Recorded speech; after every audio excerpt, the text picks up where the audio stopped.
ప్రాణమయ కోశమును నిండి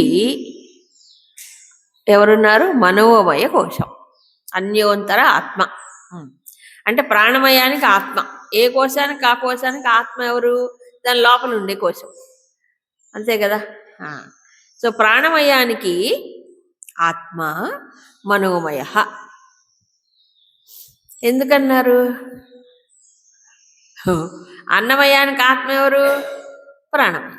ప్రాణమయానికి ఆత్మ మనోమయం. దానికంటే లోపల ఉంటుంది, సూక్ష్మమై ఉంటుంది, అంతే కదా.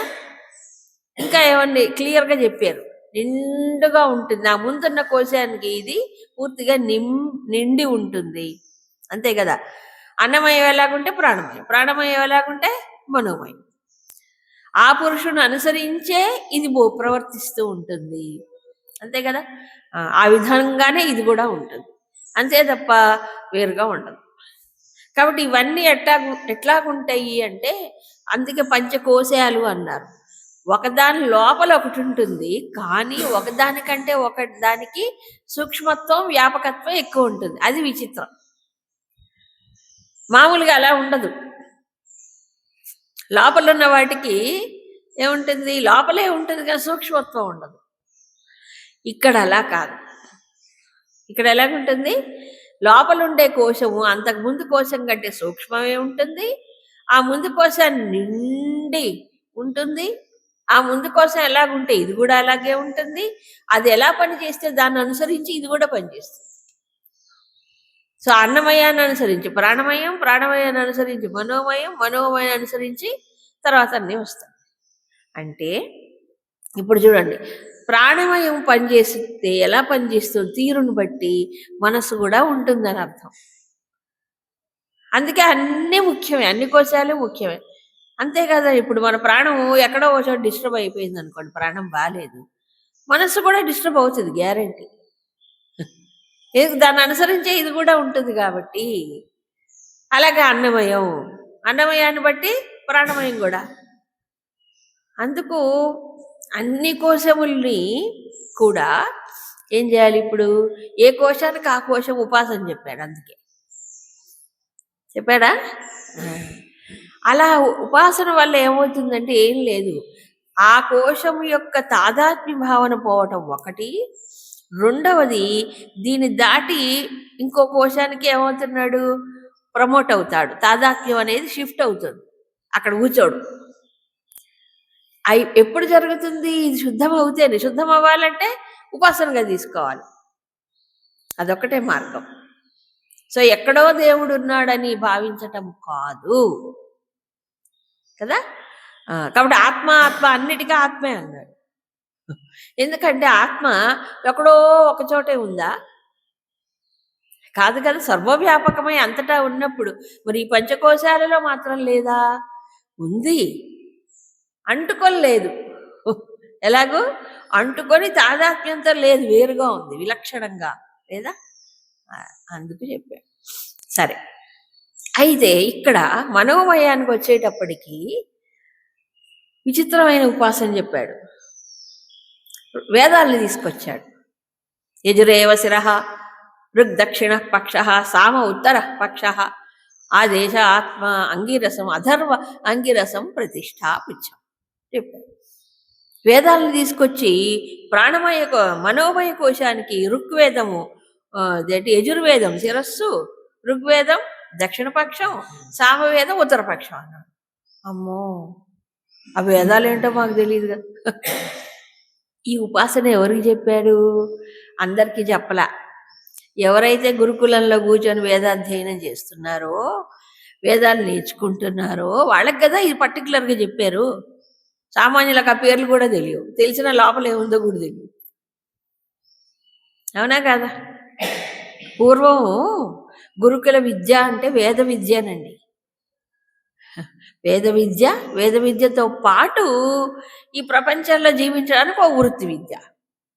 ఇప్పుడు ఏమైంది? వృత్తి విద్యే మిగిలింది, వేద విద్య ఎక్కడో కొన్ని పాఠశాలలో ఎక్కడో అంతా పోయింది. వేద విద్య అంటే అందరూ వేదం చదువుకున్నాడు అని కాదు అక్కడ అర్థం. తత్సంబంధమైన విషయాలు ప్రజా జీవనంలో ఉండేవి. అందరూ వేదాలు చదువుకోవాలి నిజమే. కానీ వేదము ఏ జీవన విధానాన్ని చెప్తుందో ఆ జీవన విధానాన్ని గురించి చెప్పేవారు. వారి వారి యొక్క వర్ణ ఆశ్రమ ధర్మాల్ని బట్టి ఎవరెవరు ఏం చేయాలో చెప్పేవారు. తర్ఫీదు ఇచ్చేవారు అక్కడ విద్యాభ్యాసంలోనే. అందుకని జీవన విధానంలో భాగం అయిపోయింది ఆనాడు కదా. అది మన సంస్కృతి. ఇప్పుడు మరి ఈ యజుర్వేదము సామవేదం చెప్పారు కదా.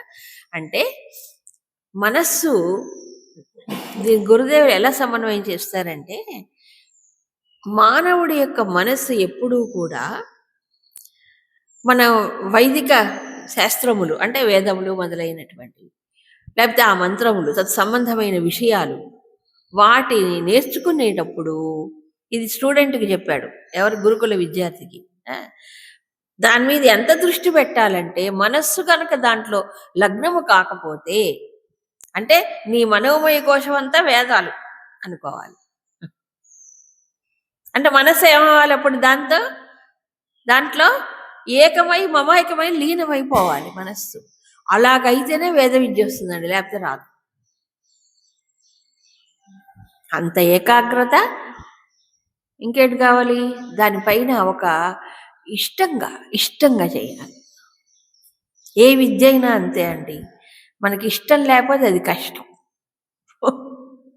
అవునా? ఏదో ఇప్పుడు ఎట్లా ఉంటుందంటే అన్నీ కూడా అనకూడదు, కాలం అలా మారిపోయింది. పొట్టకూడి విద్యలే అయిపోయింది మొత్తం. ఈవెన్ వేద విద్య కూడా పొట్టకూటి విద్య అయిపోయింది. బట్ వేదం అనేది పొట్టకూటి కోసమే కాదు, మానవుణ్ణి ఉద్ధరించడానికి వేదాలు, వేద మంత్రాలు మానవుణ్ణి సామాన్య స్థాయిలో నుంచి ఒక దివ్యమైన ఉత్కృష్టమైన స్థాయిలోకి తీసుకువెళ్ళడానికి వేదాలు. అవునా కాదా? కాబట్టి ఈ మనోమయ కోసం అంతా వేదాలే. అంత వేదం ఎంత పవిత్రమైందో ఇది కూడా అలాగే, అంతే కదా. అయితే ఋగ్వేద మంత్రం, యజుర్వేద మంత్రం, సామవేద మంత్రం, అథర్వణ వేద మంత్రాలు కొంచెం తేడాలు ఉంటాయి. అన్నీ ఓ రకంగా ఉండవు, పలికే తీరు కూడా వేరుగా ఉంటుంది. ఋగ్వేద మంత్రాలకు అన్నీ ఛందస్సు పక్కగా ఉంటాయట, పక్క అన్నీ ఒకే రకమైన ఛందస్సు. ఏదో అంటే నాకు కరెక్ట్గా తెలియదు, చెప్తాను. యజుర్వేదానికి వచ్చేటప్పుడు అన్నీ ఒకే రకంగా ఉండవు. ఇప్పుడు అనుష్ఠుప్ ఛందస్సు అని మనం అనుకున్నాం అనుకోండి, అన్నీ ఒకే రకంగా ఉంటాయి. అనుష్ఠుప్ ఛందస్సు అంటే అక్షరాలు సమానంగా ఉంటాయి, మార్పులు ఉండకూడదు. త్రిష్టుపు అది వేరు. కాబట్టి ఋగ్వేద మంత్రాలన్నీ కూడా పూర్తిగా ఛందోబద్ధమై ఉంటాయి. ఇన్ని అక్షరాలు అంటే ఇన్ని అక్షరాలు ఎక్కువ ఉండవు, తక్కువ. మరి యజుర్వేదం వచ్చినప్పటికి అంత పర్టికులర్గా ఉండవు, కొన్ని పెద్దగా ఉంటాయి, కొన్ని చిన్నగా ఉంటాయి, ఆ రకంగా ఉంటాయట. తానే నేను కూడా చెప్పేది. ఇక సామం అనేటప్పటికీ, సామం చదువుకోవాలంటే అది సంగీతబద్ధంగా ఒక రకంగా సప్త స్వరములతో కూడుకుని ఇంకా కష్టం, అది చదవడం కూడా కష్టమే. అథర్వం దగ్గరకు వచ్చేటప్పటికి రెండు రకాలు, అధ్యాత్మమైనటువంటి దృష్టి లక్ష్యంతో పాటుగా సెక్యులర్ సైన్సెస్ అంటే నిత్య జీవితంలో మానవుడు బ్రతకటానికి ఏమేమి విద్యలు కావాలో ఆ విద్యలు, ప్రయోగాలన్నీ అథర్వణంలో ఉన్నాయి. మనం అనుకుంటాం వేదాలంటే కేవలం దేవుడి గురించే చెప్పేవని కాదు. ప్రపంచంలో మనిషి బతకాలి కదా, మానవ సమాజం పురోభివృద్ధి పథంలో ఉండాలి కదా, జీవించాలి కదా, ముందుకెళ్ళాలి కదా. దానికి కావాల్సిన విద్యలు కూడా అథర్వణంలో ఉన్నాయి, ప్రయోగాలు అన్నీ ఉన్నాయి. విమాన విద్య దగ్గర నుంచి ఇంకేమిటో చాలా చెప్తాడు, ప్రక్రియలు, ప్రయోగాల దగ్గర నుంచి గోల్డ్ ఉన్నాయి, అన్ని ప్రయోగాత్మకమైన. ఇప్పుడు మనము సైన్స్ అంటే ఏం చెప్తున్నాం, అంతా ప్రాక్టికల్స్. అవునా? సైన్స్ అంటే ఏంటి? థియరీతో పాటు ప్రాక్టికల్స్ ఉంటాయి, అవి లేకపోతే సైన్సే కాదు.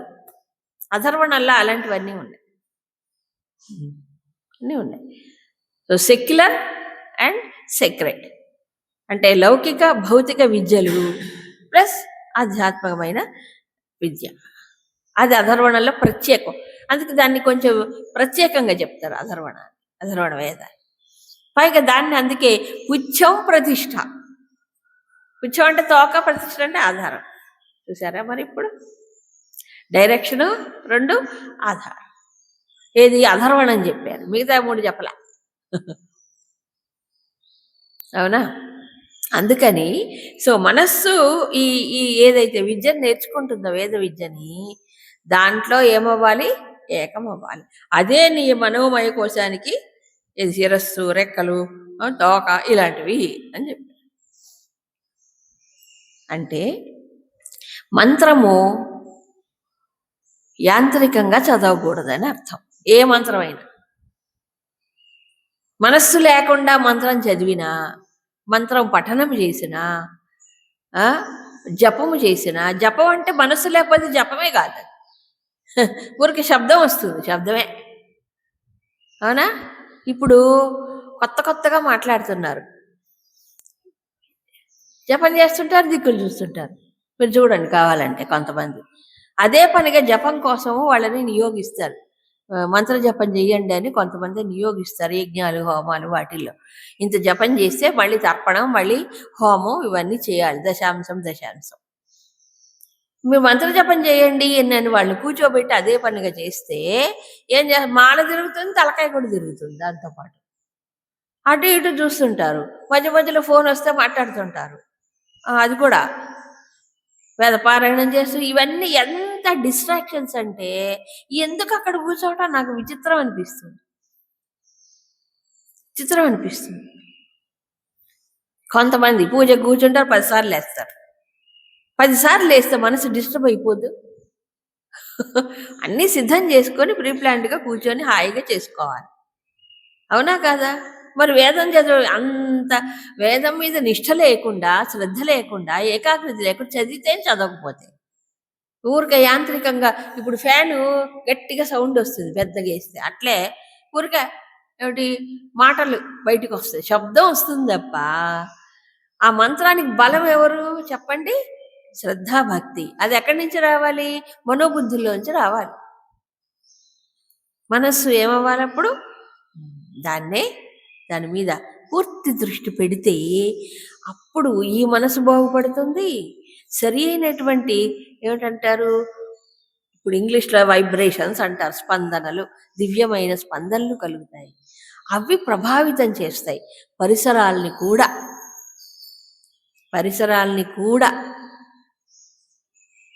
ఎప్పుడు దృష్టి పెట్టి చేసినప్పుడే, లేకపోతే ప్రయోజనం లేదు. ఎందుకంటే ఇవన్నీ, ఈ మంత్రాలన్నీ దేవతలని ఆరాధించడానికి, అంతేగా అనేక మంది దేవతలు ఉన్నారు, వాళ్ళ శక్తుల్ని ఇన్వోక్ చేసుకోవడానికి ఉన్నాయి. ఇప్పుడు ఆ దేవతకు సంబంధించినటువంటి మంత్రం చదివేటప్పుడు దృష్టి లేదనుకోండి, అప్పుడు వాళ్ళ అనుగ్రహం కలుగుతుందా? వాళ్ళ ఆశీర్వాదం ఇస్తారా? మరి అంటే ఏంటి? రెక్లెస్గా పిలిచినట్టు. మంత్రం చదువుతున్నాడు, దేవుని పిలుస్తుంది కానీ మనసు లేదు. అవునా? ఇప్పుడు మీరు ఇంటికి పిలిచారు ఎవరినైనా, వాళ్ళు వచ్చారు, మీరు పట్టించుకోలే అనుకోండి సపోజ్, అప్పుడు వాళ్ళు ఎట్లా ఫీల్ అవుతారు? మీరు పట్టించుకోలే, కనీసం కూర్చోమని కూడా చెప్పలే, కాఫీ టీ తర్వాత సంగతి దేవుడేరు. అప్పుడు వాళ్ళు అట్లాగే దేవతల్ని మనం వాళ్ళ ఆశీర్వాదాలు పొందాలంటే మంత్రం ద్వారా ఆహ్వానిస్తున్నాం, పిలుస్తున్నాం. అప్పుడు మనస్సు అక్కడ పెట్టకపోతే వాళ్ళ నిర్లక్ష్యం చేసినట్టే కదా. మనస్సు లేకపోతే శబ్దానికి వాళ్ళు వసూలవుతారా దేవతలు? దేనికి? మనస్సు అక్కడ ఉండి చేస్తేనే. కాబట్టి దేవత అనుగ్రహం కూడా కలగదు. అంతే, కలిలో ఏమి పనిచేయవు. కారణం అది. ఎందుకు పనిచేయవు? ఈ చేసేవాడిలో శ్రద్ధ లేదు, చేయించేవాడిలో కూడా శ్రద్ధ కావాలి. చేసేవాడిలో కూడా శ్రద్ధ, చేయించేవాడిలో లేకపోతే చేసేవాళ్ళు ఎక్కడ వస్తుంది? వాళ్ళు ప్రాపర్గా గైడ్ చేయాలి కదా, చెయ్యొద్దు మరి. అందుకే ఇప్పుడు ఏం పని చేయవు, ఊరికే జరిగిపోతాయి అంతే. మేము చేసాం అనుకోవడం ఓ తృప్తి అంతే తప్ప అవి ఇన్ఎఫెక్టివ్ అయిపోయినాయి కలిలో. కారణం ఈ మనస్సు నిలపకపోవడమే కారణం, ఇంకో కారణం లేదు. ఇప్పుడు కొత్త థియరీ, అమ్మా అదేం లేదమ్మా, మంత్రం నోటితో పలికితే చాలంట. నేను ఒకసారి ఎక్కడో కార్యక్రమం జరిగితే అడిగా, ఏంటంటే ఆ దిక్కులు చూసుకుంటూ ఏంటి ఈ మంత్రం, ఇదేం మంత్రం చెప్పమని అడిగితే, అబ్బే నోరు పలికితే చాలు అంటే ఇంక ఏం చెప్పాలి? ఎవరు ఈ సమాధానం చెప్పేది? వేదం చదువుకున్న వాళ్ళే. అంటే బాధపడతారేమో, కోపం వస్తేగో ఉన్నమాట చెప్పాలి కదా. నిలబెట్టాల్సిన వాళ్ళు వైదికాన్ని వేదాన్ని నిలబెట్టాల్సింది ఎవరండి? నేర్చుకున్న వాళ్ళు కదా. మిగతా వాళ్ళకి ఏమీ తెలియదు సామాన్యులకి. అందుకే ఋషి మనోమయ కోశాన్ని ఏం చేశారు? మనోమయ కోశానికి వేదాలే ఆధారం అని చెప్పారు. అంటే వేద మంత్రాల్లో చెప్పిన జీవన విధానం కావచ్చు, ఇంకోటి కావచ్చు. ఇంకొకటి, ఇది కూడా ఒక విషయం ఉంది. మంత్రము ఎలాంటిది అంటే అన్ని మంత్రాలకు అర్థం తెలియక్కర్లా. నువ్వు శ్రద్ధతో దృష్టి నిలిపి చేస్తే దాని ప్రభావం ఉండి తీరుతుంది. అందుకే శ్రద్ధే ప్రధానం. ఇక్కడ శ్రద్ధే ప్రధానం. ప్రతి మంత్రానికి అన్నిటికీ అర్థాలు తెలుసుకుంటూ కూర్చుంటే ఎంత టైం, ఎంతకాలం పడుతుంది ఎవరికైనా? అవునా? నువ్వు శ్రద్ధతో చేయి, దాని ప్రభావం నీకు వస్తుంది అంతే. You have to believe it కదా. అది మంత్రాల యొక్క అని నమ్మాలి. అందుకని వేదాన్ని శిరోధార్యంగా భావించమన్నాడు. చెప్పలే? ఇప్పుడు శబరిమాత ఊరికి చిన్న ఎగ్జాంపులే. మతంగ మహర్షి శబరిమాతకి రామ మంత్రాన్ని చెప్పి నువ్వు చేస్తూ ఉండమ్మా, నువ్వు చేస్తూ ఉండు, ఆ మంత్రార్థం నీ దగ్గరకు వస్తుంది అన్నాడు ఆయన. ఆ రామ అనే పదానికి అర్థం మాత్రం ఎవరికి తెలుసు అండి? ఈ కాలం మాత్రం ఎవరికి తెలుసు? రామ అనగానికే శ్రీరాముడు దశరథ పుత్రుడే తెలుసు. ఇంకెవరికి ఏం తెలుసు? తెలియదు కదా. ఆమెకి అది కూడా తెలియదు. అవునా? కానీ ఆ ఋషి మీద ఉండేటువంటి గురి చేత మంత్రాన్ని అంత శ్రద్ధగా, అమ్మో ఎంత శ్రద్ధగా నిరంతరము, ఎన్ని సంవత్సరాలు? 14 ఏళ్ళు అదే పని ఆమెకి. ఏది చేసినా రాముడి కోసం అదిగో వస్తాడు, ఇదిగో వస్తాడు అని చెప్పి ఆవిడ ఆ భావన చేసుకుంటూ అది జపించింది కాబట్టి వచ్చాడు రాముడు. మోక్షం వచ్చి ఉపాధి నుంచి మోక్షం వచ్చేసింది, ఉత్తమ గతులు వచ్చి. అంతే. సర్వేషు రమంతి ఇది రామ అనే అర్థాలు తెలియక్కర్లా. మంత్రాలకు ఆ శక్తి ఉంటుంది, మంత్రాలకు ఆ బలం ఉంటుంది. ఆ బలము ఎక్కడి నుంచి వస్తుంది? మనిషి మనసు దాని మీద లగ్నం చేస్తేనే బలం. మంత్ర బలాన్ని తన అనుష్ఠానం ద్వారా పెంచుకోవాలి తప్ప, బలం ఉంది, బలం నాకు రావాలంటే ఏం చేయాలి? అది దాంట్లో నేను మునిగిపోవాలి. నేనంటే మనసు. అది ఇప్పుడు అని గురుదేవుల అర్థాలు చెప్పే ఆయన ఇంటర్ప్రిటేషన్ అది. అలాగే అధర్వం గురించి చెప్పినప్పుడు, అధర్వణంలో ఏముంటాయి? సెక్యులర్ సైన్సెస్ అంటే ప్రపంచానికి సంబంధించిన సాంకేతిక విద్యలు. మనం ఏమనుకుంటున్నామంటే ఇప్పుడు అబ్బా సైన్స్ బాగా డెవలప్ అయింది, టెక్నాలజీ అని ఇప్పుడు ఏదో గర్వపడుతున్నాడు మనిషి. ఈ టెక్నికల్ సైన్స్ ఆ రోజుల్లో కూడా ఉంది, దాన్ని డీకోడ్ చేసేవాడు లేడు ఇప్పుడు. డీకోడింగ్ అంటే ఆ మంత్రాల్లో ఏముంది అనేటువంటి విషయాన్ని తెలుసుకునే నాలెడ్జ్ లేడు ఇప్పుడు. అంత నాలెడ్జ్ లేదు ఎవరికి. అధర్వణంలో అలాంటివన్నీ ఉన్నాయి, సెక్యులర్ సైన్సెస్ కూడా. మరి ఆ రోజుల్లో విమానాలు లేవా? ఉన్నాయా? లేవా? ఆ రోజుల్లో యంత్రాలు లేవా? ఉన్నాయి. మనకు తెలియదు అంతే. మనం ఇప్పుడే డెవలప్ అయ్యామని కూడా అప్పుడు కూడా ఉంది. కాకపోతే ఇప్పటికీ అప్పటికి తేడా ఏంటంటే యాంత్రికమైన జీవనం లేదు, యంత్రాలపైనే ఆధారపడి బతకలేవాళ్ళు. వాళ్ళ స్వశక్తి పైన మనోబుద్ధుల్ని నియంత్రణ చేసి అంతఃశక్తి పైన ఆధారపడి బతికారు. యంత్రాలు ఉపయోగించుకున్నారు. కాకపోతే ఈ మానసికమైన, బౌద్ధికమైన, ప్రాణ వైటాలు, ఎనర్జీ ఇవన్నీ కూడా ఏమైనా ఛానలైజ్ అయినాయి. అంటే సరి అయిన ఇదిలో వెళ్ళినప్పుడు వాళ్ళకి అవి చక్కగా ఉపయోగపడ్డాయి. దుర్వినియోగం అనేది లేదు. ఎవరో ఒకడు రేర్గా అశ్వత్థామ లాంటి వాళ్ళు చేసినా వెంటనే దానికి నివారణ జరిగింది. అశ్వత్థామ చేయలే, బ్రహ్మశిరోనామాస్త్రం దుర్వినియోగం చేయడానికి ప్రయత్నం చేశాడు. వెంటనే కృష్ణుడు ఏం చేశాడు? దాన్ని ఖండించేశాడు. అవునా కదా? ఇప్పుడు అందరి చేతిలో యంత్రాలే. విచక్షణ లేదు, వివేకం లేదు.